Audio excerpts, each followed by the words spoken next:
ಕೆಲ ಜನರು ತಮ್ಮ ಹುಟ್ಟು ಹಬ್ಬವನ್ನ ಪಾರ್ಟಿ ಇಡುವ ಮೂಲಕ ಹಾಗೂ ಸಾವಿರಾರು ರೂಪಾಯಿ ಖರ್ಚು ಮಾಡುವ ಮೂಲಕ ಆಚರಿಸಿಕೊಳ್ತಾರೆ.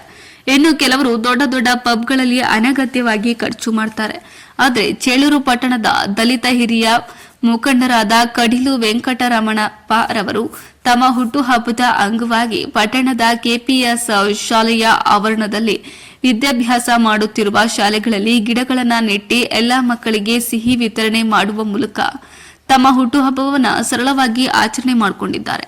ಇನ್ನು ಪರಿಸರ ಪ್ರೇಮಿಯಾದ ದಲಿತ ಮುಖಂಡ ಕಡಿಲು ವೆಂಕಟರಮಣಪ್ಪ ಮಾತನಾಡಿ, ಗಿಡಗಳನ್ನ ಬೆಳೆಸಿ ಮರಗಳನ್ನ ಉಳಿಸಿದ್ರೆ ಕಾಡಾಗಿ ಮಳೆಯಾಗಿ ಬರಲು ಅವಕಾಶ ಇರುತ್ತೆ.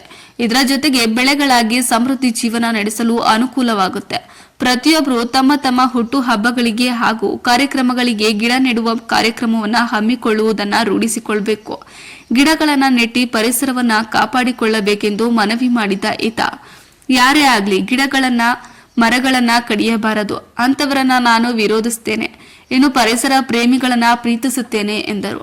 ಇನ್ನು ಈ ಕಾರ್ಯಕ್ರಮದಲ್ಲಿ ಮುಖ್ಯ ಶಿಕ್ಷಕ ಜಿಲಾನ್ ಬಾಷಾ ಮಾತನಾಡಿ, ಪರಿಸರದ ಮೇಲೆ ಇರುವ ಕಾಳಜಿ ಸಮಾಜದಲ್ಲಿ ಎಲ್ಲರಿಗೂ ಇದ್ದರೆ ಎಲ್ಲರೂ ಆರೋಗ್ಯವಾಗಿ ಬೆಳೆಯಾಗಿ ರೈತರ ಮುಖದಲ್ಲಿ ಮಂದಹಾಸ ಕಾಣುತ್ತೆ ಎಂದು ಹೇಳಿದರು. ಇನ್ನು ಶಾಲಾ ಮಕ್ಕಳಿಗೆ ನೋಟ್ಬುಕ್ಗಳನ್ನು ವಿತರಿಸಿ ಹಾಗೂ ಸಿಹಿಯನ್ನ ನೀಡಿದರು. ಈ ಕಾರ್ಯಕ್ರಮದಲ್ಲಿ ಕಾಲೇಜು ಪ್ರಾಂಶುಪಾಲ ಎಂ ಶಂಕರರೆಡ್ಡಿ, ನಾಯಕ ಸಂಘದ ಹಿರಿಯ ಮುಖಂಡರಾದ ಟಿಎನ್ ಸೀನಪ್ಪ, ಹಜಾರುದ್ದೀನ್, ವಿ ಪ್ರೇಮ್ ಕುಮಾರ್, ನಯಾಜ್, ಶ್ರೀನಾಥ್ ಇತರರು ಹಾಜರಿದ್ದರು. ವರದಿ ಲೋಕೇಶ್, ವಿಪಿ, ಚೇಳೂರು ತಾಲೂಕು.